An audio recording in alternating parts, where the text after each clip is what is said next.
Est-ce que c'est pas la meilleure ambiance de notre championnat avec les meilleurs supporters? Moi, je crois qu'il n'y a pas de débat sur le moment.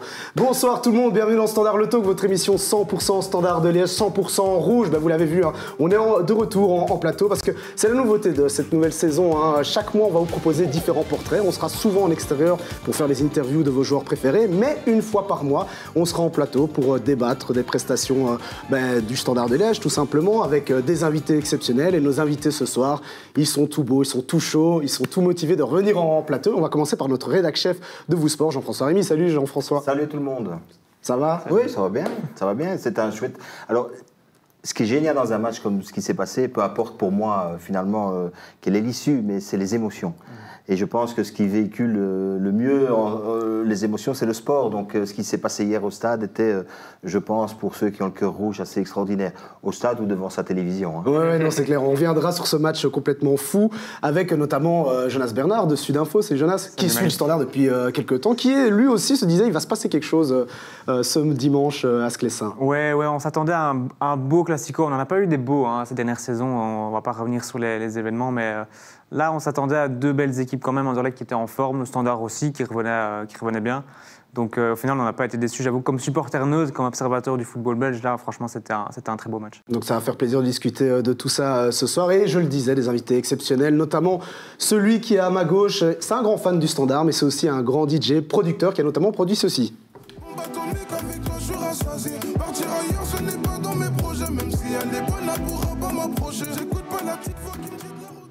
Et oui, c'est Gary, DJ Flash, qui est avec nous. Salut Gary. Ça va bien? Ça va et toi, le smile, le sourire, forcément. Moi aussi. Content d'être ici en plateau bien pour sûr, parler de ton équipe favorite. Bien sûr. L'équipe de ma ville, et voilà, très beau match hier. On a kiffé, j'étais devant la télé, je le disais, et franchement, on avait envie d'être au stade, mais quel match. C'est vrai que nous, on a eu la chance d'y être avec Jonas, mais on peut dire que c'était vraiment très beau à voir. Vous connaissiez DJ Flash, messieurs ici, fans de musique Découvert grâce au Standard, donc voilà. Mais non, avant le Standard, non, je ne connaissais pas. Eh ben, on va avoir l'occasion de découvrir un peu ta carrière, parce que forcément, tu es là aussi pour parler de ta carrière musicale, mais aussi de ta passion pour le Standard. Bon, vous l'avez vu, hein, vous l'avez compris, c'est une belle émission qu'on vous propose ce soir. Elle commence tout de suite avec le débat. Voilà le débat, on va revenir du coup sur ce mois avec le Standard avant de parler forcément de ce gros match contre Anderlecht. Messieurs, on va d'abord, pour contextualiser, regarder le classement actuel de l'équipe du Standard. Eh bien, au début de saison, je pense qu'on n'aurait pas cru à ça. Pourtant, le Standard est 8e à 1 point des playoffs 1. J'aurais envie de vous demander, messieurs, tiens, ce classement vous surprend, Jean-François? Non. C'est la première question? C'est la première question. Est-ce qu'il est surprenant quand on sait le contexte? Ce qui me surprenait, moi, c'était le classement qu'on a vu pendant le premier mois de compétition. Ça me surprend moins de voir ce qui se passe aujourd'hui. Maintenant, j'ai une réflexion à faire sur ce classement, c'est qu'on le voit, on peut perdre une fois et se retrouver très vite aux alentours de la 13e-14e place parce que tout le monde prend des points cette saison. Et donc, ça va être une saison, je pense, plus qu'intéressante. C'est chouette ce qui se passe maintenant pour le Standard sur ce dernier mois. Mais il y a encore des équipes, il y a Bruges, il y a l'Antwerp, il y a Genk, il y a le Cercle, enfin bref, il y a beaucoup de candidats pour ce fameux top 6, donc voilà, c'est mieux, c'est bien, mais bon, rien n'est fait. C'est vrai, Jonas, pour contextualiser un tout petit peu, d'ailleurs dans vos colonnes, chez Sudinfo, il était écrit d'ailleurs ce matin, un départ loupé quand on revoit le début de la saison, 3 points sur 18, et là, pouf, les 5 dernières rencontres, on est à 13 sur 15 et on retrouve le Standard peut-être à concurrencer les premières places tout simplement. Ouais, moi je note aussi sur ce classement, donc 5 points de retard seulement sur Anderlecht qui est 2e, donc magnifique, mais 5 points d'avance seulement sur Malines qui est 13e. Donc ce classement, il est encore très relatif. Moi, j'ai pas trop envie de m'appuyer dessus. pour parler du top, on peut parler d'autres choses, et ce sera le sujet d'ailleurs dans nos colonnes ce mardi. C'est effectivement pourquoi maintenant le Standard peut commencer à regarder vers le haut. C'est parce qu'il y a du contenu, il y a des joueurs de qualité, il y a une mentalité vraiment qui se crée, il y a une équipe qui solidifie. C'était le même 11 contre Anderlecht, c'était le même 11 contre Bruges et contre Louvain. Donc il y a plein d'éléments positifs qui font penser que ce Standard, on peut le voir parmi les 6 premiers, alors qu'à l'inverse, il y a des équipes comme Bruges, par exemple, qui sont moins convaincantes que, par rapport à ce qu'on aurait pu espérer. Gary, c'est peut-être ça, hein, la bonne nouvelle, c'est que le Standard revient, tout peut se jouer en plusieurs matchs, mais il y a aussi une équipe qui revient, qui a l'air plutôt tous ensemble derrière un seul objectif. En fait, il y a l'envie et la grinta qu'on a connue il y a quelques années. Après, pour répondre à ta question, est-ce que objectivement le Standard peut être dans la partie droite du classement chaque année? Je pense pas, même s'il y a des hauts et des bas souvent, mais je pense que le Standard doit être impérativement partie de gauche et le plus haut possible. Mais moi, ma question que je me pose, c'est comment on explique d'un coup ce switch? Parce qu'on va pas dire que il y a un manque. Vous allez me dire, il y a le mercato, il y a le coach, mais qu'est-ce qui vraiment peut faire que d'un coup on passe à tout va mal chez nous, tout va bien, les points suivent, le schéma de jeu suit plus ou moins aussi, mais comment on explique ça, Jean-François? Enfin, comment, d'un coup, c'est quoi? C'est le mental? C'est un travail différent à l'entraînement? Comment on... Non, il y a une réponse très simple on peut pas balayer le mercato. C'est évidemment le mercato qui a fait la différence, parce que dans ce mercato, il y a 5 joueurs qui sont des joueurs de base aujourd'hui, qui sont alignés et qui, pour la petite histoire d'ailleurs, ont fait la différence hier. Donc c'est ça la différence. La deuxième différence, c'est un changement tactique qui a eu lieu à un moment donné assez rapidement, mais il a fallu attendre quand même quelques matchs. Karl Hoefkens voulait démarrer à 4 sa saison, et il est obligé, il a basculé sur un 3 défensif, et depuis que le 3 défensif est en place, je dirais que la solidité défensive était nettement meilleure et la stabilité globale de l'équipe était meilleure. Il ne prenait pas encore suffisamment de points, il y avait encore ce petit problème à aller chercher des points en marquant, etc. Maintenant, avec la qualité supplémentaire, il y a ça en plus. Et donc, on additionne à la fois un changement tactique et un changement de qualité au sein du groupe. C'est toute la différence. Pourtant, si je veux faire un peu l'avocat du diable, il y a certains joueurs qui sont arrivés qui étaient aussi un peu en méforme. Donc, qu'est-ce qui fait que malgré tout, d'un coup, la sauce prend? On va peut-être regarder aussi le dernier 11 aligné. Après, on reviendra sur le match face à Anderlecht. Bon, Jonas, un mot sur cette compo. On a l'impression que finalement, c'est l'équipe qui est bien équilibrée, en tout cas pour le Standard. Oui, je disais, donc il n'y a pas de changement quand on doit faire la compo, nous, avant le week-end, et deviner un petit peu les joueurs qui sont sur le terrain. Celle du Standard, c'est la plus facile à deviner parce qu'il y a des joueurs qui confirment, et on comprend qu'Hoefkens fait confiance à certains hommes. Moi, j'aime beaucoup Isaac Price, je l'ai beaucoup vu pendant la préparation et je le trouve vraiment formidable. Il a eu un début de saison compliqué comme tous et on s'est rendu compte de ses limites. Il est montré contre Bruges, j'avoue que personnellement ça m'a fait plaisir pour lui parce que ça a l'air d'être un bon garçon et un gars intelligent. Mais là, ce gars-là par exemple, qui pour moi mériterait peut-être de revenir dans le 11, finalement il ne peut pas parce que tous les joueurs qui sont là, ils répondent présents, à commencer dans le milieu à sa place par Kawabe qu'on découvre chaque semaine, qui est vraiment aussi un super joueur. Gary, quand on voit ce 11, c'est vrai que même quand on le regarde jouer, il y a peut-être encore des ajustements, mais c'est surtout, on a l'impression qu'ils sont tous ultra motivés. Je sais que Jean-François n'aime pas ce terme, mais cette grinta-là, en tout cas, dans ce 11-là... Oui, tu me regardes le terme grinta, parce que... On en avait déjà parlé, hein, le mot grinta parfois ne veut rien dire dans Si, alors ça veut dire rien dire. Je lui laisse la parole dans un instant, mais ce qui a évidemment changé et qui change tout, c'est l'ambiance, c'est la perception du stade.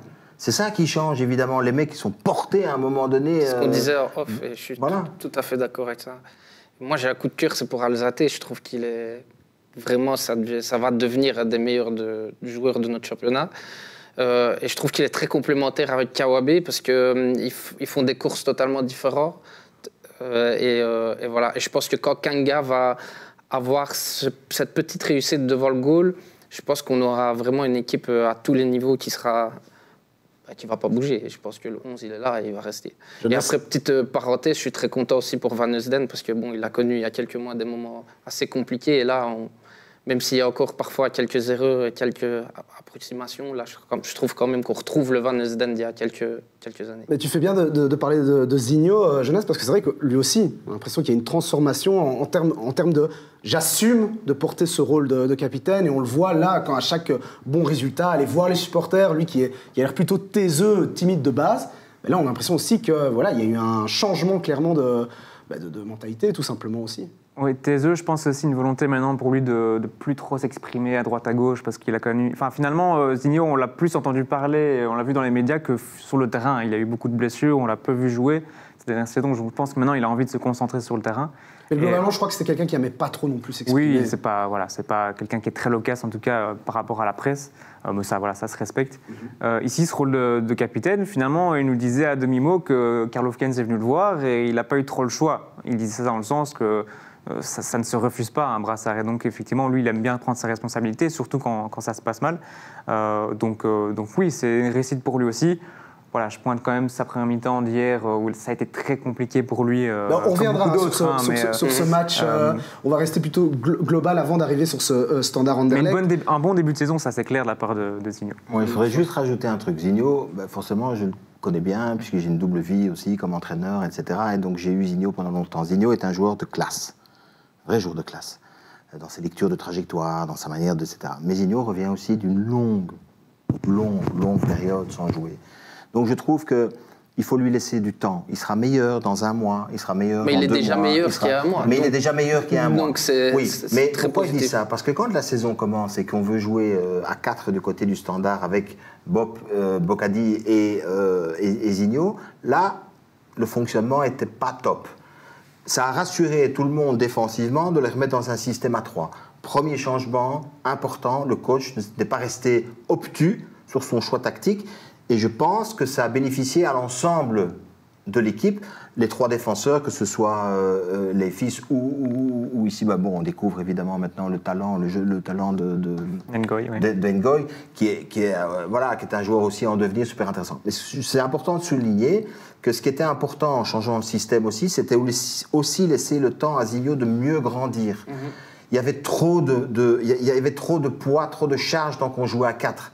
Et c'était mieux pour lui. Et on le voit d'ailleurs, il se concentre sur ses duels, il se concentre sur ce qu'il a, il se concentre sur le terrain. Et il va évidemment grandir avec les matchs. On ne revient pas d'une blessure comme la sienne et de 1 an et demi sans jouer. Même avec l'année dernière, même quand il était fit, il n'a pas beaucoup joué, on n'a pas beaucoup fait confiance où il était avant. Et ici, il revient.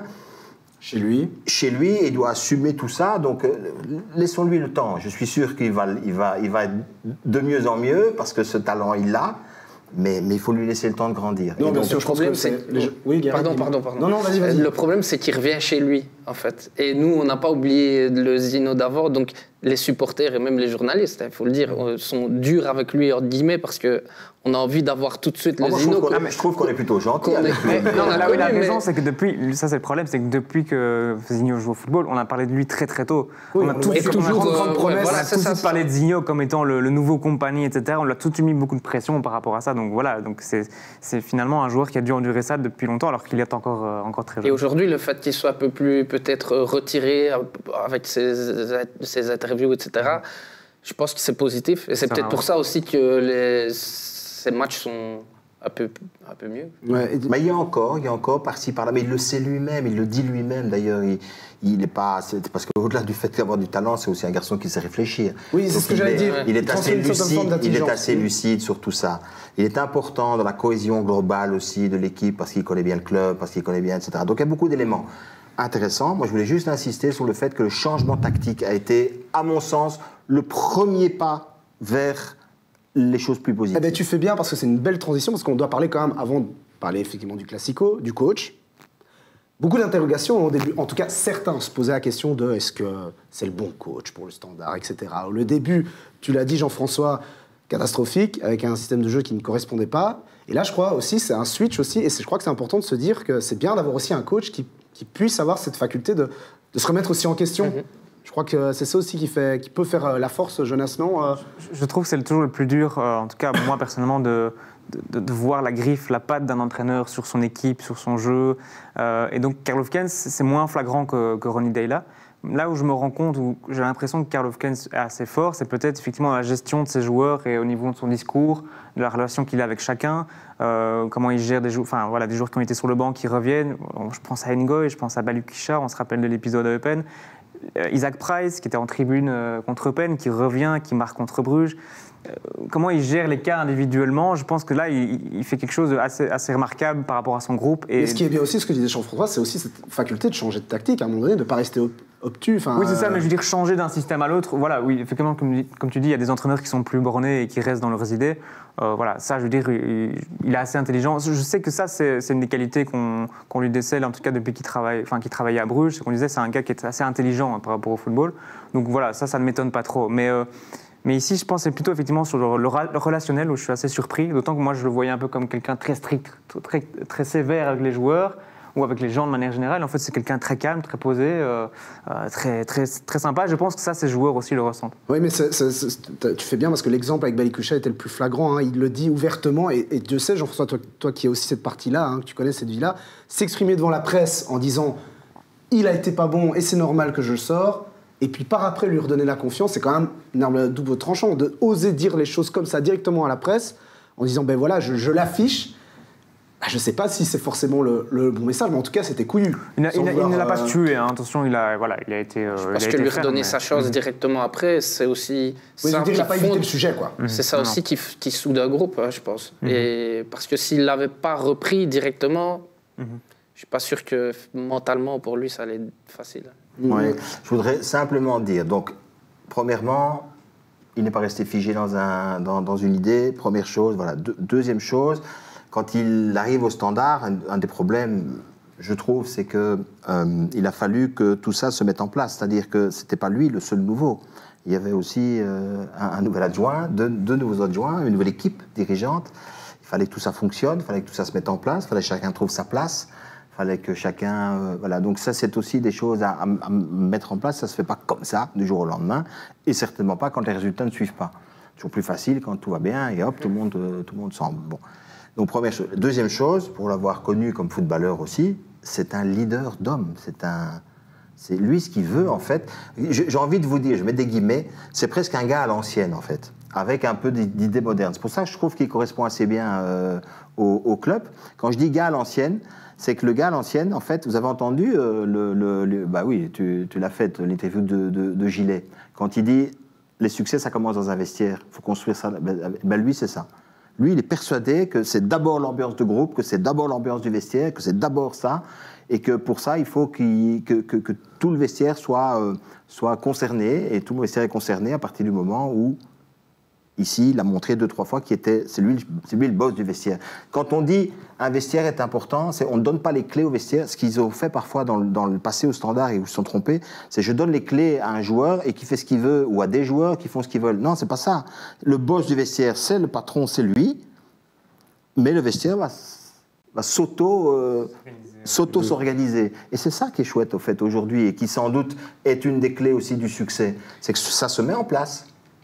Il est quand même secondé par un grand joueur du foot qui est Yaya Touré. Je pense qu'il l'amène quand même. Parce que ça aussi, ça amène, il amène quand même sa patte, je pense. Je rappelle juste, pour ceux qui nous regardaient ce soir sur Vous Sport, vous regardez donc Standard le Talk avec DJ Flash, avec Jean-François Rémy, notre rédac chef Vous Sport, avec Jonas Bernard de Sud Info. Et vous pourrez retrouver toutes les vidéos d'ailleurs, des portraits des joueurs, notamment celle de Jean-François Gillet sur nos réseaux. Et je vous la conseille parce que vraiment, il y a de belles anecdotes et notamment la manière de gérer un groupe. Comme le disait Jean-François, c'est important de le signaler quand un ancien grand joueur est aujourd'hui dans le staff du Standard. On va écouter, messieurs, on va passer maintenant au Classico, Standard Anderlecht. On va écouter justement l'attaquant Kanga qui parle de ce match. Ça peut être 0-3 comme aussi ça peut être un 0 si on met l'occasion. Donc voilà, ça bascule dans un sens comme dans l'autre. Mais voilà, on n'a pas lâché. Première mi-temps, c'est vrai que c'était compliqué.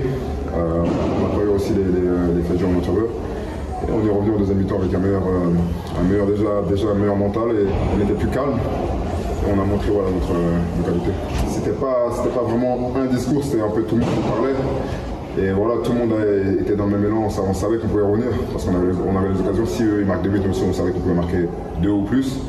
Donc voilà, on n'a pas lâché, on a cru en nous et on repart avec ces 3 points. C'est aussi le public, ça nous a fait du bien, les premiers buts, ils nous ont poussés, et voilà, on savait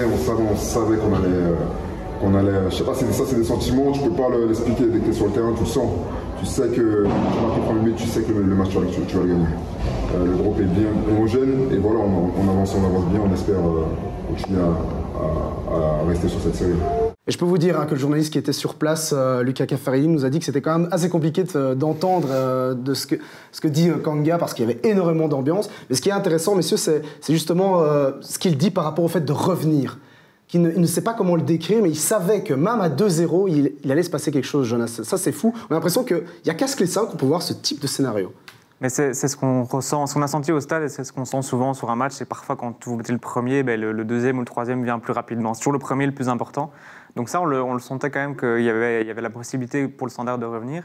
Karl Hofken disait en conférence de presse que pour lui, alors c'est peut-être un peu osé de dire ça, mais que s'ils avaient été menés 0-3, il est persuadé que le Standard aurait pu gagner 4-3. Mais je vois ce qu'il veut dire dans l'idée, c'est que si ils avaient été menés même 3-0, en mettant un but, parfois, vous pouvez facilement revenir. Voilà, c'est osé de sa part. Je vois que Jean-François rigole parce qu'effectivement, je pense qu'on est tous sur la table.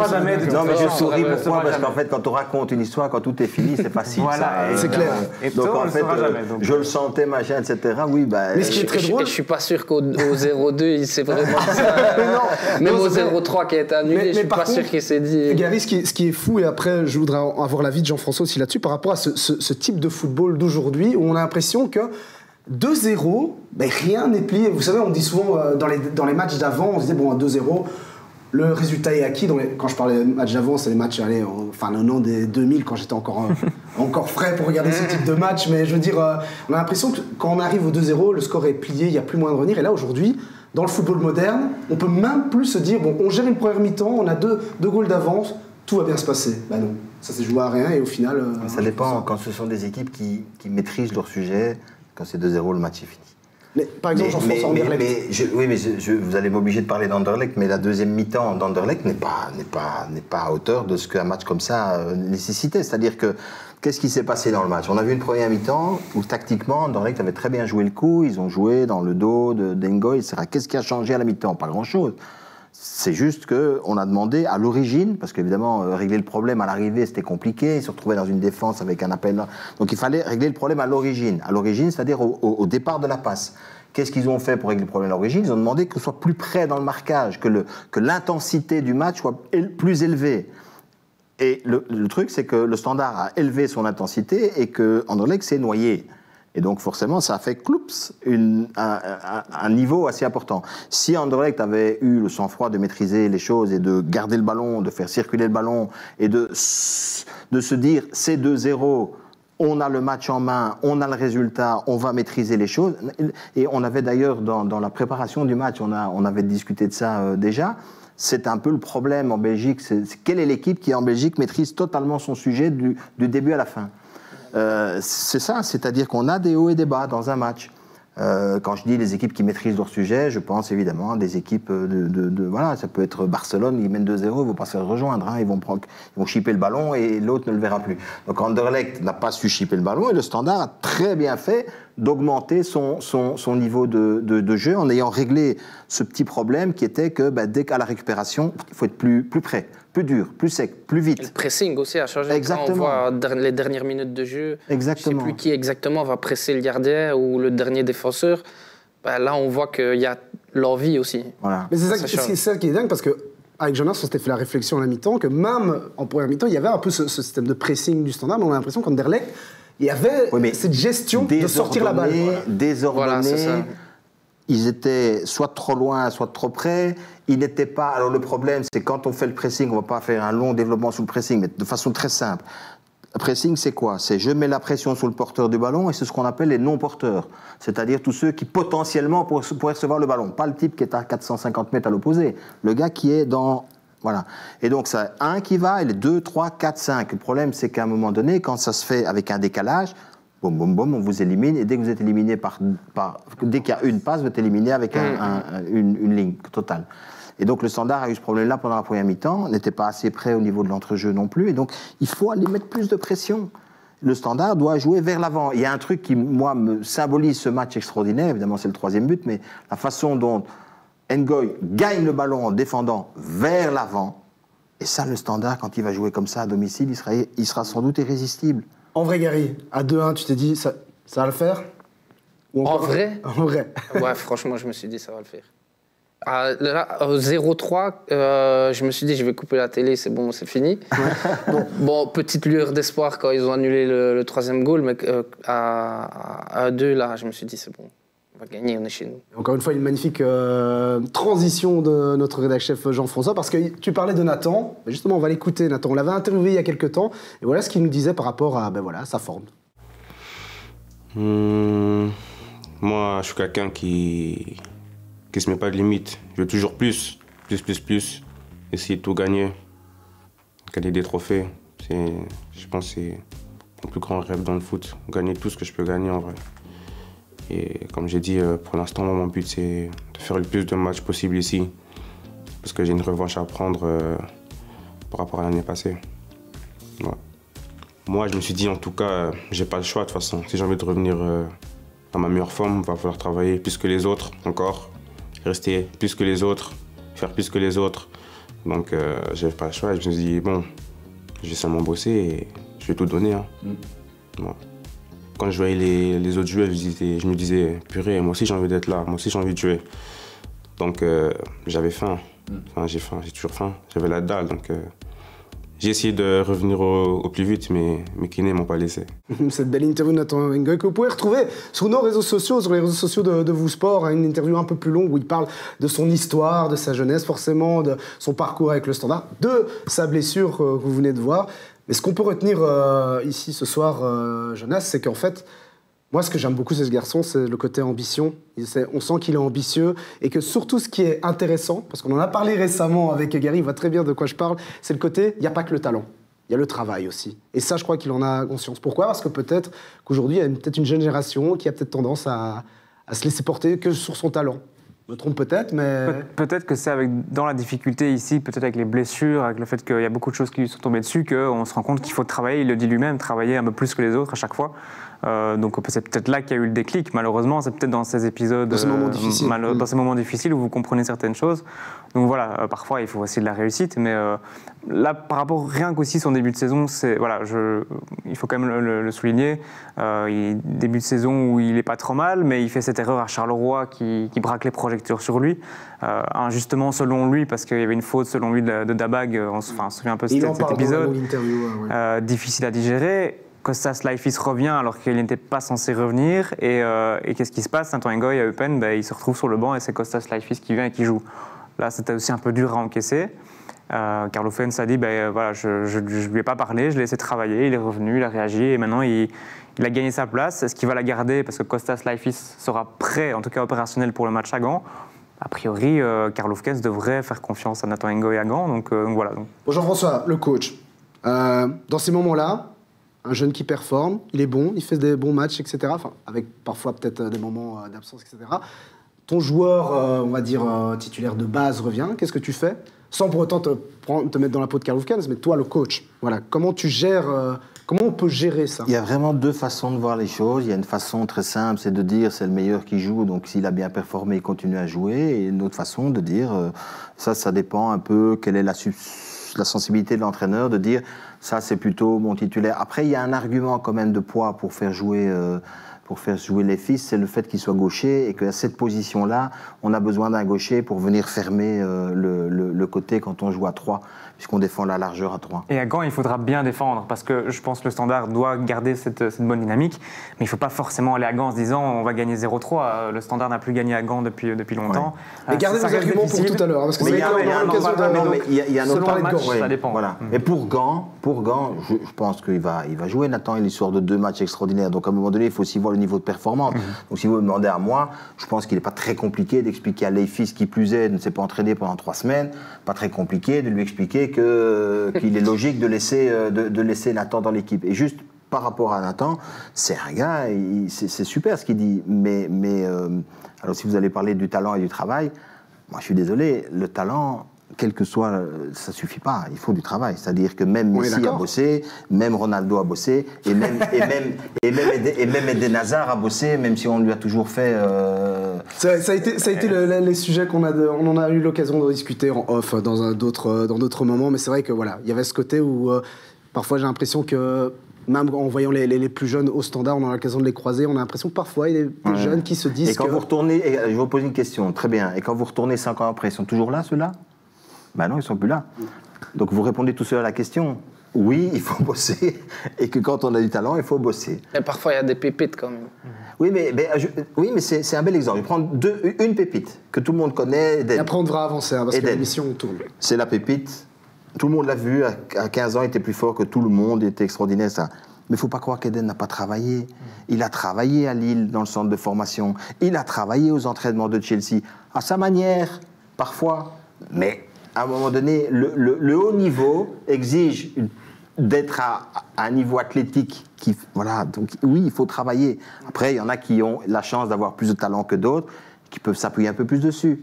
Mais ça ne va pas sans travail. Ok, bien sûr. Bah, vous n'êtes pas trompé de chaîne, hein. Vous êtes bien sur Standard le Talk, pas sur une autre émission foot où on parle de Lazare. Bon, c'était la petite parenthèse. On va quand même continuer juste dans l'émission en terminant ce chapitre sur une bonne note pour montrer quand même que là où il n'y a pas de débat, comme j'ai dit en introduction, bah, c'est l'ambiance des supporters, regardez.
J'ai fait exprès de faire durer le plaisir. Pourquoi ? Parce que c'est vrai que Gary, au final, là, s'il y a bien un secteur où le Standard est de loin au-dessus de tout le monde, c'est cette ambiance et ces supporters que tu as connus, parce que tu as été dans le stade en tant que DJ, performé, etc.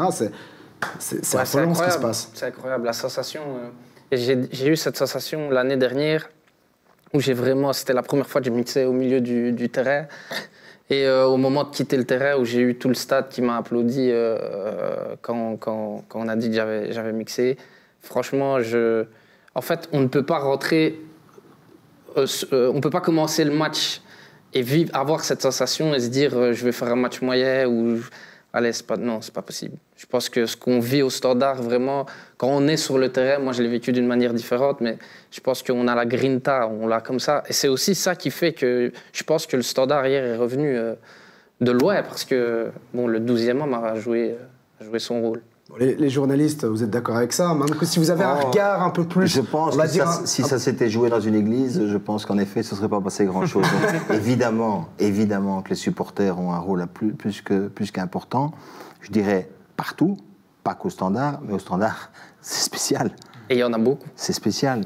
On dit souvent, c'est vrai que Jonas, c'est un public qui peut rivaliser avec les meilleurs publics d'Angleterre, par exemple, parce qu'on prend toujours le public anglais est bien plus calme. Oui. Mais c'est ça que c'est pas le même type d'ambiance, en fait. C'est pas...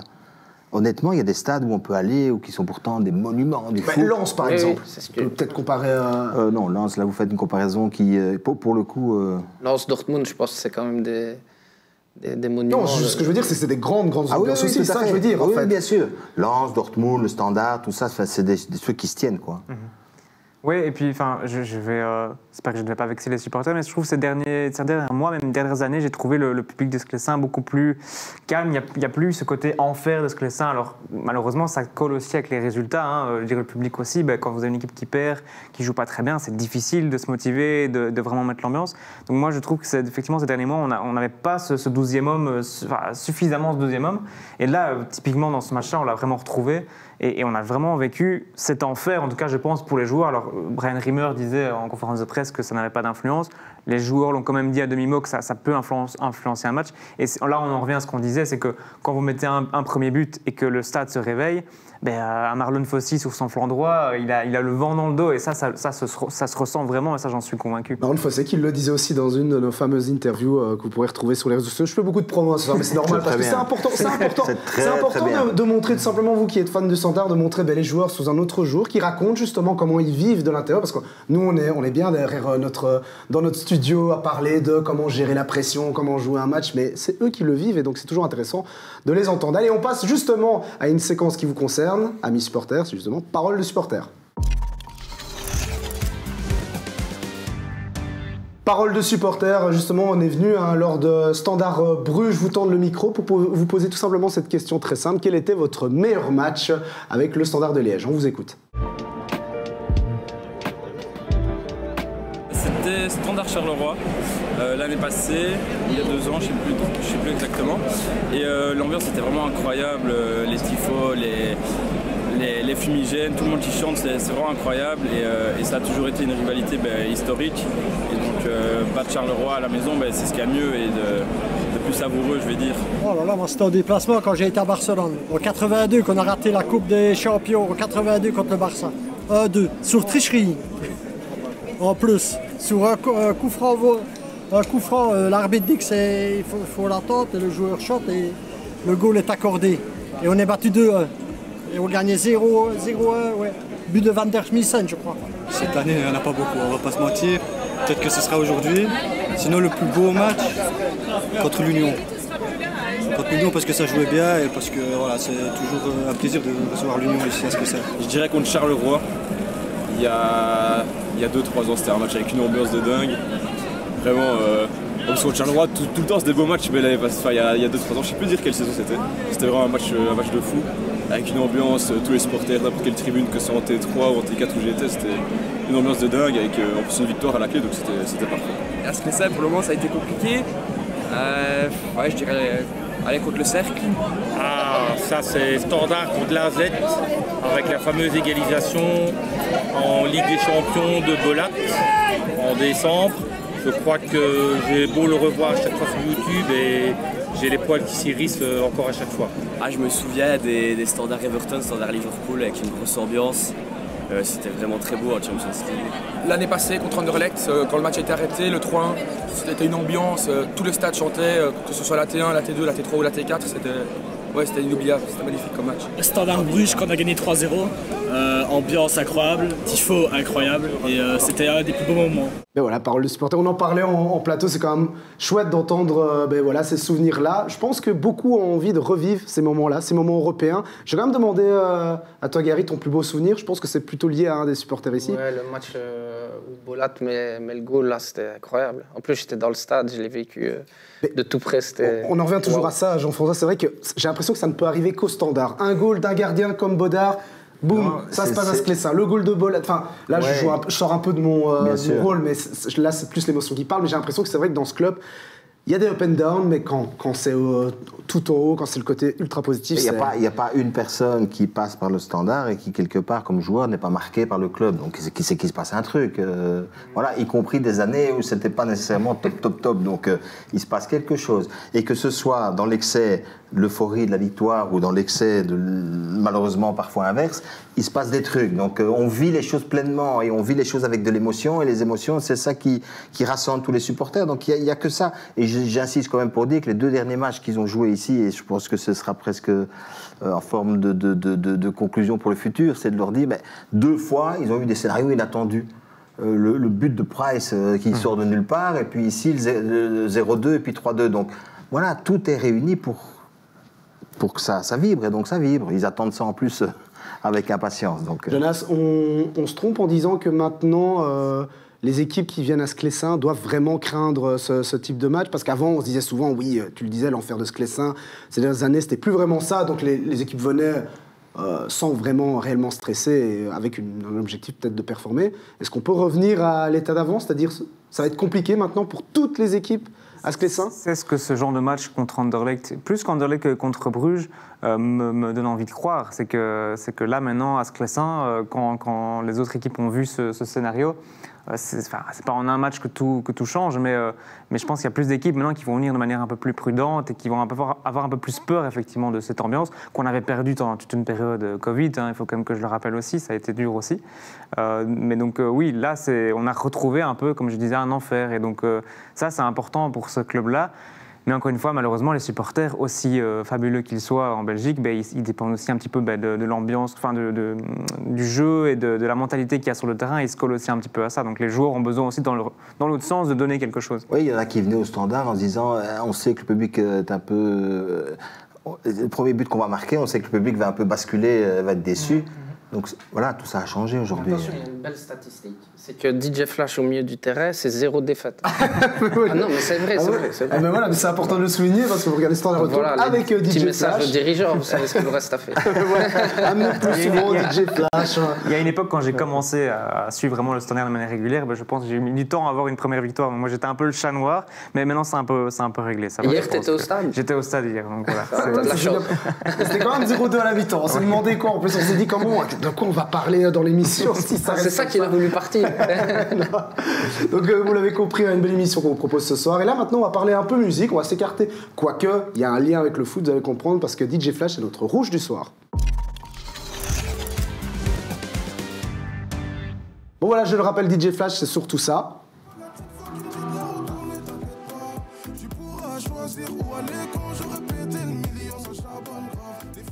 DJ Flash, hein, Gary, DJ liégeois. Enfin, le plus surprenant, c'est que j'ai appris que t'es liégeois à moitié, et à moitié... Ouais, non, je suis à liégeois pur sang. Ah oui, il va pas le dire. Mais ouais, mes origines, ouais, mais mon papa est français, ouais. Eh ben ouais, mais ça s'entend pas, hein, pur, on va... Ouais, moi j'ai mon accent, je suis fier de l'avoir, je l'enlève pas. Eh ben c'est le plus important, donc du coup, DJ depuis... Pas mal d'années, hein, tu mixes depuis 17 ans. On est obligé de le dire, ça. On n'est pas obligé de dire ton âge. Non, bien sûr. Mais ça fait des années que tu mixes. Ça fait 17 ans, ça fait 15 ans que c'est mon métier. Donc voilà, j'ai eu l'occasion de voyager partout dans le monde, quasi, pas encore, et jouer sur les plus grosses scènes en Belgique, mais aussi à l'étranger. Donc voilà, je continue à vivre mon rêve petit à petit. Chaque année, on rajoute une croix et on se dit, allez, encore un an, encore 2 ans. Tu sais, on pose souvent la question aux joueurs, notamment que vous pourrez voir sur tous nos réseaux sociaux de Vous Sport, hein, les joueurs du Standard. On leur demande toujours pourquoi le football. Et ils répondent, c'était écrit. Est-ce que toi, le métier DJ, c'était écrit aussi? Moi, j'ai essayé le football, ça n'a pas marché. C'était pas écrit. C'était pas écrit, donc du coup, non, je pense que voilà, mon papa était DJ, ma maman jouait d'un instrument, etc. Je pense que j'ai ça dans le sang, en fait. D'ailleurs, mon petit garçon qui a 4 ans commence déjà à vouloir toucher, etc. Donc, je pense que c'est inné chez nous. Et après, moi, je force pas. J'ai vécu des moments extraordinaires et voilà, je vis au jour le jour ce qui m'arrive et j'en suis très content. Et c'était quoi ton idole? C'était qui ton idole à l'époque quand tu disais, voilà, je veux apprendre ce métier-là et que j'ai envie d'être lui, comme les joueurs de foot qui nous disent, mais moi, c'était Messi, c'était Ronaldo. Non, j'ai rarement idolâtré quelqu'un, tu vois. J'ai plus été... on m'en a mis plus dans les yeux, c'est quand je regardais des concerts, etc., où je me disais, ouais, j'ai vraiment envie de faire ça, j'ai envie de me retrouver là, j'ai envie de voyager. Je me souviens, mon premier voyage, j'avais mixé en Belgique, le lendemain à Paris, et le lendemain, j'avais été à Salou. Et là, mon meilleur pote m'a dit, t'as vu ce qu'on est en train de vivre? J'ai dit, ouais, c'est cool. Il me dit, non, rappelle-toi, il y a 3-4 ans, tu me disais que tu voulais vivre ça. Et je me suis dit, ah ouais, en fait, on y est. Donc voilà, c'est, comme je dis, c'est des moments magiques. Vivre de sa passion, c'est la plus belle chose qui peut arriver à tout le monde. Mais t'as provoqué ces moments magiques, on en revient à ça, parce qu'on discutait tout à l'heure. On a travaillé un peu, on en revient un peu, on a travaillé, on continue à travailler évidemment, parce que voilà, c'est un milieu qui est très difficile si on veut rester à certains niveaux, mais je le fais avec le cœur, la passion y est toujours, et je me suis toujours dit, le jour où ça n'existe plus, où j'ai plus ce petit truc qui m'excite avant de partir le week-end, voilà, je viendrai ici tous les lundis à parler de football. Mais c'est déjà bien que tu sois là. Je peux te demander, parce que j'aime bien moi, de savoir quel est le lien entre l'attachement qu'il a pour le Standard et... En fait, moi j'ai eu beaucoup d'amis qui sont... Je suis aussi passé par les jeunes du club. Il y a très longtemps. Et puis j'ai gardé évidemment des affinités avec beaucoup de joueurs. Et puis c'est le club de ma ville, donc j'ai tellement vécu beaucoup de moments, que ce soit des moments positifs, plus privés avec certains joueurs, et des moments de folie avec certains joueurs aussi, notamment le titre de champion avec Conceição, où on a fait la fête, c'était incroyable, c'est un moment que j'oublierai jamais, parce qu'on l'a fait au stade, mais aussi en dehors. Et donc voilà, tout ça fait qu'aujourd'hui... je suis attaché au club et moi je suis attaché à mes valeurs et attaché à ma ville. Donc c'est logique que je sois attaché au Standard de Liège. Et en plus, on le verra à travers certaines images, c'est que tu as eu l'occasion, on en a parlé tout à l'heure, de pouvoir jouer dans le stade de Sclessin. C'est pas trop compliqué de jouer dans un stade, justement, toi qui es très difficile, parce que évidemment le son n'est pas adapté à concert. Mais maintenant, voilà, ça fait quand même quelques fois et quelques mois que j'y vais, donc on a trouvé ses marques. Et, ouais, mais je rappelle qu'il a fait un appel du pied pour y retourner quand même. Hein, Ouais, mais c'est déjà prévu. Mais est-ce qu'on devait le dire tout de suite? Non, mais voilà, non, tout est bien fait. Je pense qu'aussi il y a beaucoup d'expérience dans le staff technique là-bas, et on est en train de mettre des très chouettes choses en place. Et tu te souviens de la première fois où tu es allé à Sclessin, pas forcément en tant que DJ, mais vraiment en tant que plutôt que... Ouais, je me souviens, non pas la première fois, mais en tout cas une fois qui m'a marqué aussi, si je dis pas de bêtises, c'est quand le Real Madrid est venu en match amical. Ouais. Et c'est là que je me suis dit en fait, on a un stade, une équipe magique dans notre ville, parce que parfois on court, on veut aller voir, j'ai été voir beaucoup de matchs de foot à l'étranger. Et franchement, ce qu'on vit chez nous, c'est incroyable. Et je pense que le supporter neutre ou la personne qui est passionnée de foot, qui va au stade de Sclessin, pourra le dire que si une personne neutre a été au stade hier, elle ne peut pas dire « Oh non, je n'ai pas kiffé l'ambiance ». Non, c'est pas possible. Je me tourne vers Jonas quand même, hein, parce que malgré tout, même si tu couvres le Standard, tu as toujours cette prise, ce recul aussi pour regarder le match. La première fois que tu as été aussi, j'imagine, c'était quelque chose pour toi en tant que peut-être journaliste ou même simplement simple supporter. La première fois que j'y étais, c'était... quand j'ai perdu combien La première fois que j'y étais, c'était il y a très très longtemps, je pense que c'était en 2008, si je ne dis pas de bêtises. Et j'étais invité par la famille et des amis qui étaient tous fans du Standard. Moi, je n'étais pas plus fan que ça. Et c'était un fameux Standard Charleroi. Donc on y est allé et on a fait notre petit pronostic juste avant. Potentiellement commenté par Jean-François. C'est possible, oui. Il va s'en souvenir. Effectivement, c'était un match où on fait un petit pronostic d'avant-match et moi, en rigolant, je dis victoire 1-2 de Charleroi. Et c'était la fameuse victoire du Sporting de Charleroi à l'époque. Il y a eu longtemps avant que Charleroi ne regagne à Sclessin. Et c'était une victoire 1-2 avec des buts qui. Mais voilà, donc c'était ma première à Sclessin et les gens autour de moi m'en voulaient un peu d'avoir fait ce prono-là. Mais voilà, c'était un chouette souvenir parce que là, j'avais découvert le stade en tant que supporter de foot, quoi. Moi, j'avoue juste pour la petite anecdote, la première fois que j'ai été, c'est vrai que j'ai eu aussi des frissons. Et encore une fois, je suis arrivé sans a priori, sans être non plus ultra fan, mais c'est vrai que Jean-François, bon, ça fait des années que tu connais le stade, le club, etc. Mais c'est vrai que c'est toujours impressionnant. Et on est en Belgique, en fait, on est même en Wallonie, de voir ce type d'ambiance. Je vais vous faire une petite confidence. Quand on aime quelque chose, c'est souvent lié à un souvenir d'enfance ou autre, etc. Et souvent, parce que c'est marrant, parce que ça suit le match Anderlecht Standard, comme ça les gens qui écouteront pour une fois ils sauront. Moi, on me demande toujours t'es pour qui, etc. Faut savoir, quand je commentais un match d'Anderlecht du Standard, je recevais la semaine qui suivait des lettres d'injures parce que j'étais trop supporter de l'un et des lettres d'injures parce que j'étais trop supporter de l'autre. Il faut savoir que j'ai joué moi-même au football et j'ai joué, étant bruxellois, j'ai joué au Sporting d'Anderlecht.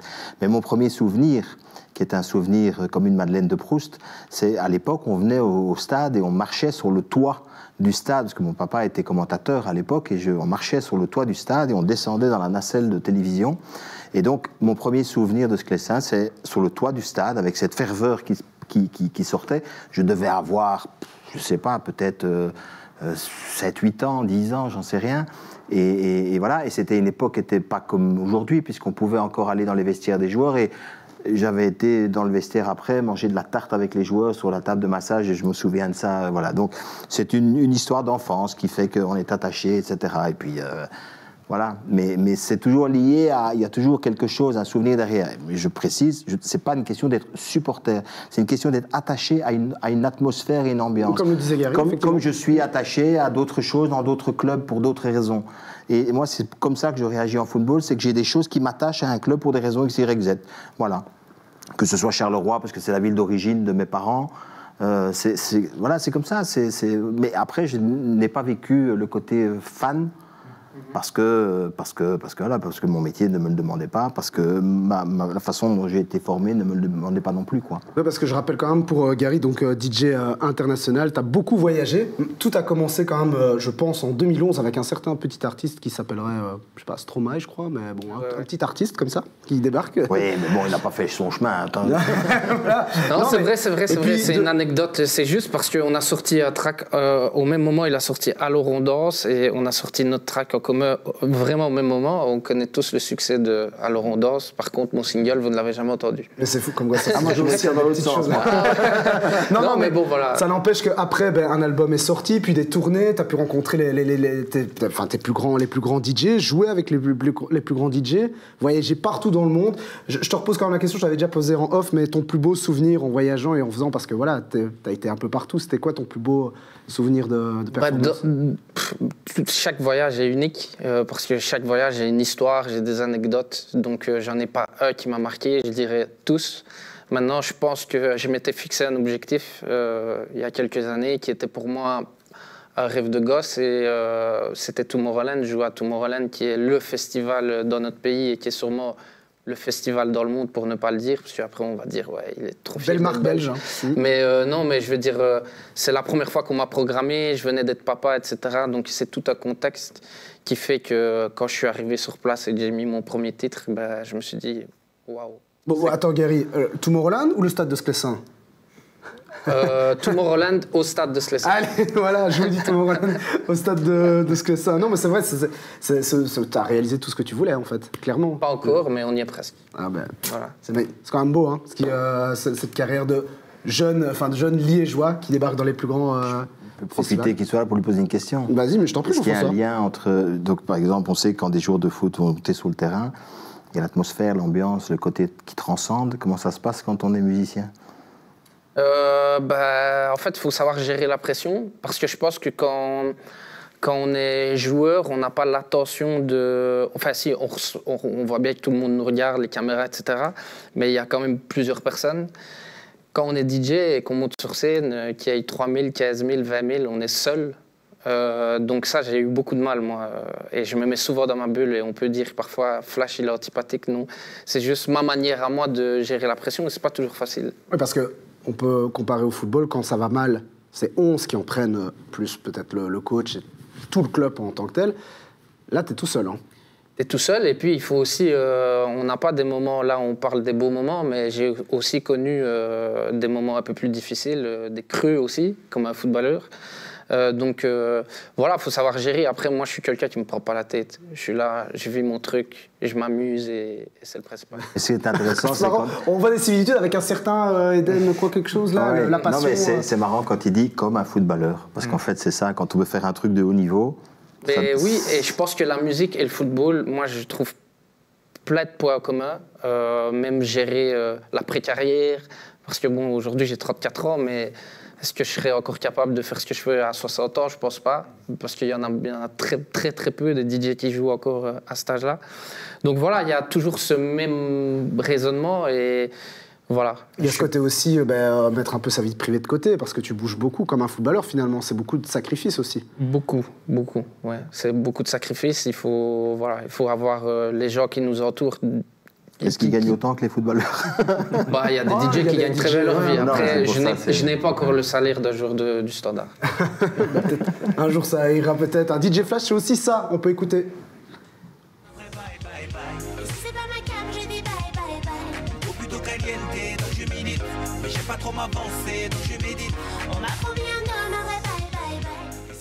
Voilà, on va pas forcément tout dévoiler parce qu'il y a le puissant qui regarde, mais voilà, c'est deux musiques qui ont du sens pour toi, deux productions. Ouais, ce morceau-là, c'est mon premier clip vraiment très professionnel avec toute une équipe. On est parti dans le sud de la France.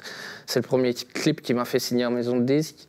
Et puis ça m'a ouvert vraiment beaucoup de portes dans des clubs, des festivals en France. Donc on l'oublie pas, il a 8-9 ans, mais c'était une belle réussite. On a été programmé sur beaucoup de radios françaises, donc voilà.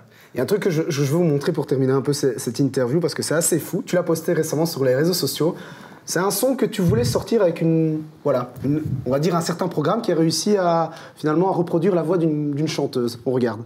Salut les gars, bienvenue chez moi, bienvenue au studio. Et aujourd'hui, je te montre ce que ça aurait donné si Angèle avait posé sur mon dernier track avec Boleman.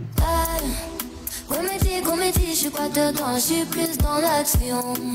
De leur avis, je m'en fous, les écouter me fait perdre mon temps. Moi jolie, regarde-moi, pas les autres garçons. Toi et moi, c'est un truc de ouf, t'es ma baby, t'es ma pompe. Alors si t'as kiffé, un petit commentaire, peut-être qu'on la sortira. Question, sortie, pas sortie Je ne vais pas encore demander. Non mais en fait, on l'a tous compris, hein, via l'intelligence artificielle, est-ce qu'on peut faire de... Là c'est fou aujourd'hui de reproduire des... Voilà, bon, c'est un peu aussi flippant. On n'en est pas à avoir des intelligences artificielles qui vont jouer à la place des joueurs aujourd'hui, hein, encore heureux, on est encore très très loin. Mais la question en fait, par rapport à ça, pour un peu clôturer, c'est est-ce que ça te plairait de produire une musique pour le Standard, par exemple? Parce qu'on voit, voilà, tu es très actif dans la production. Est-ce que ce serait le genre de truc qui pourrait te faire plaisir? Bien sûr, parce que je pense que si aujourd'hui on écoute les musiques du Standard, c'est des musiques qui restent dans le temps. Donc je pense que ce serait pour moi une manière de rester présent dans le stade pendant de nombreuses années. Donc deuxième message pour la direction. C'est ce que j'allais dire. Ben voilà, j'espère que la direction nous regarde parce que voilà, il y a un bon DJ de la région qui est capable de faire un son qui rassemble. Parce que c'est vrai, hein, on en revient à ça un jour. La musique et le foot finalement c'est très lié. Rien que quand il y a une célébration de goal, il y a de la musique qui résonne pour certains dans des clubs, des musiques qui ont un rapport avec des clubs. Donc voilà. Ouais, même si moi j'aime le stade qui chante. Hein. Voilà. C'est vrai que, bon, mais c'est chouette quand même quand c'est accompagné d'une musique qui... Non, je dis ça parce que parfois, je trouve que voilà, il peut y avoir parfois trop de... Donc si jamais un jour il fait un truc, il doit faire un truc que les gens peuvent chanter. Oui, parce que si on prend le stade de Liverpool, petite parenthèse, quand même la musique lance les supporters. Après, la musique c'est pas et tout, mais c'est vrai qu'il y a quand même ce côté où c'est toujours lié. Après, on essaye souvent de... J'ai quand même une belle conduite qui est faite et on essaye souvent de laisser interagir les supporters pendant que je mixe parce que ça reste quand même le Standard et c'est important. Donc voilà, on essaye de... Tout n'est pas parfait, mais on va y arriver. En tout cas, merci beaucoup DJ Flash, Gary, d'être là avec nous. On va terminer, on va clôturer quand même avec le coin adverse, hein, très très rapidement, parce que je vois que le rédac chef risque de m'engueuler, parce qu'on va sûrement dépasser l'heure. Mais bon, c'est pas grave, qu'on est passionné de football et du Standard de Liège, mais forcément, on ne sait pas tenir l'heure, c'est comme ça. Allez, on continue avec le coin adverse. Et voilà, le prochain adversaire du Standard, on va la faire très rapidement, parce que bon, je pense qu'il ne faut pas trop s'étaler là-dessus. C'est l'équipe de Gand. C'est drôle parce que le Standard a performé par deux fois, a gagné contre deux grosses équipes. À nouveau une troisième. Bon, on ne va pas débattre sur le calendrier qui est quand même infernal pour les Rouges. Mais si on prend voilà, l'équipe de la Gantoise, le prochain adversaire, troisième au classement, 20 points, 16 buts marqués, 12 buts encaissés. Une équipe qui vient de perdre contre le Cercle. Hein. On peut afficher la dernière composition forcément de la Gantoise face au Cercle. Alors qu'on voit la composition de la Gantoise, Jean-François, un petit mot sur cette équipe globale, hein, au-delà de la compo face au Cercle. Elle me plaisait bien, donc je ne vais pas revenir sur ce que j'ai dit il y a 2-3 semaines, je pense. Je trouve que c'est une équipe qui est assez bien équilibrée, avec de bons transferts, il y a de bons défenseurs et trois très bons attaquants. Donc voilà, je trouve que c'est une équipe qui est difficile à maîtriser. Il y a un ancien Rouge aussi qui fait partie de cette équipe, qui est Julien Dessart. Exactement. Donc, match difficile pour le Standard. Plus difficile que la réception de Bruges et du Standard, pas seulement parce que c'est à l'extérieur. Pas la réception de Bruges et d'Anderlecht, effectivement, parce qu'effectivement, déjà un déplacement à Gand. Le Standard, c'est 6 défaites sur 7 derniers déplacements à la Galamco Arena. Et alors, une petite stat sympa, vous savez que le Standard là, reste sur une série de 7 matchs sans défaite, c'est quand même pas mal. La dernière fois que c'était arrivé, c'était en 2019-2020, donc il y a quand même maintenant quelques temps. Et c'est Gand qui avait brisé cette série. Donc voilà. Mais un gros test pour le Standard, mais encore une fois, on en a débattu avant. La victoire n'est pas obligatoire. En fonction du match, un bon point à Gand, ça serait pas mal, je pense. Et tu fais bien de parler des dernières confrontations, parce que c'est vrai que quand on regarde les 5 dernières confrontations, c'est par exemple 3-1 Gantoise Standard en 2023, puis ensuite Standard la Gantoise 1-2, puis 0-0, 2-2, 0-1 pour la Gantoise. Donc ouais, adversaire très très très compliqué. C'est une équipe qui exploite bien les faiblesses des adversaires aussi. Enfin, quand je dis faiblesse, je mets des guillemets, évidemment. Toute équipe, à un moment donné, les déséquilibres, je vais dire plus que les faiblesses. Parce que faiblesse, ça pointe des gens. Déséquilibre, ça pointe un système, ça pointe quelque chose. Donc voilà, je trouve que c'est là un peu que le Standard devrait être prudent. Tout le monde a vu ce week-end qu'il y avait moyen quand même, là, quelque part, d'aller les titiller. Particulièrement d'un côté, quoi. Un bon révélateur, je pense, pour le Standard, c'est bien. Bon, je sais que vous n'êtes pas très fan à chaque fois de mettre un focus sur un joueur. Moi, j'aimerais juste envie de vous entendre sur son début de saison, à ce Hugo Kuipers, dont on a dit le plus grand bien, hein, au début de saison, etc. Ancien Standardman aussi, je le rappelle. Hein. Je ne sais pas ce que vous en pensez, mais c'est quand même 9 matchs, 3 buts, une passe décisive, 82% de fois dans le 11, enfin à 82% il est dans le 11 de départ, 79% de minutes jouées. Un peu blessé, je pense, c'est ça. Hein. Il a été un petit peu gêné par des blessures. Oui, donc super saison la saison dernière. Je pense que c'est vraiment aussi un parcours, voilà, on ne va pas le détailler, mais un parcours assez intéressant aussi. Hein. Il vient un petit peu de nulle part, mais ouais, super joueur. Et puis Assa de l'équipe nationale, hein, peut-être qu'il aura sa chance un jour. Si je ne me trompe pas, il avait été cité à un moment donné au Standard de Liège, non? Oui, il a été cité au Standard de Liège. J'avoue que ça ne s'est jamais fait. Pourquoi à un moment, c'est vrai qu'il perce la saison dernière, c'était impayable pour le Standard forcément, hein, meilleur buteur de championnat. Donc voilà, mais s'il a une histoire particulière aussi, hein, à un moment au Standard, on n'en voulait plus, hein, c'est ça. Hein. Il a joué quelques bribes de match en Play-off 2 à l'époque. Il a eu quelques minutes, mais moins que d'autres, et le Standard n'y croyait pas vraiment, alors que je trouve qu'il a toutes les caractéristiques de ce que les supporters du Standard aiment. Donc il faut avoir un peu de patience de temps en temps. Et quand je dis un peu de patience, c'est des deux côtés. Les clubs doivent avoir un peu de patience et les joueurs doivent parfois avoir un peu de patience aussi. Parce que c'est un mariage qui aurait quand même bien fonctionné. C'est un gars qui, dans sa débauche d'énergie, dans sa volonté, dans son envie, c'est quand même un joueur qui est pas mal du tout. Ouais, donc le Standard devra se méfier, il n'y a pas le choix. Même si on a l'impression que c'est un peu compliqué au début, ce début de saison ici. Mais c'est quand même un joueur, voilà. Oui, mais maintenant, le Standard qui se déplace là, c'est un Standard qui se déplace avec plus de certitude qu'il y a un mois, voilà, puisqu'on a fait le bilan du mois. Petit prono? On va s'amuser, hein, on le fait plus souvent. Petit prono. Prono, moi je suis assez partagé moi, dans mes pronos. J'avais pronostiqué le 2-1 un peu contre Bruges, mais je ne vais pas me vanter parce que souvent je suis un peu à côté de la plaque. Mais plutôt ce que pour moi, effectivement, le Standard devrait se contenter. Si c'est un match nul 0-0, 1-1, je pense que ça permettrait au Standard de rester dans cette dynamique positive. Donc match nul à Gand, ça sera très bien, je pense. Bon résultat. D'accord avec ça? Alors, j'ai jamais fait. Il ne faut pas partir pour jouer un match nul, hein, on est d'accord. Hein, mais voilà, s'il faut donner un de toute façon, Jean-François, il n'est pas à l'aise avec les pronos. Je vais être tout à fait clair à propos des pronostics que je fais. Ils sont de toute façon toujours faux. Donc, je vais donner la victoire à Gand. Comme ça, le problème est résolu. Voilà, comme ça, le Standard gagne à Gand. Bon, Gary aussi, hein, convaincu. Moi, je dirais, je suis plus du coup avec son analyse. Je pense que s'il y a la victoire, évidemment, on est content, mais un match nul, ça serait aussi une victoire en interne. Gand a vaincu à domicile cette saison. Donc, oui, voilà. Dans la dynamique actuelle du Standard, se déplacer là, prendre un point et puis... Tout ce qui s'est passé il y a quelques semaines. Recevoir Malines après, où là on a un match où... Voilà. Ça serait pas scandaleux. C'est même plus intéressant de voir ce qui se passera contre Malines si jamais résultat positif. Contre Malines à domicile, oui, ça il faudra gagner forcément.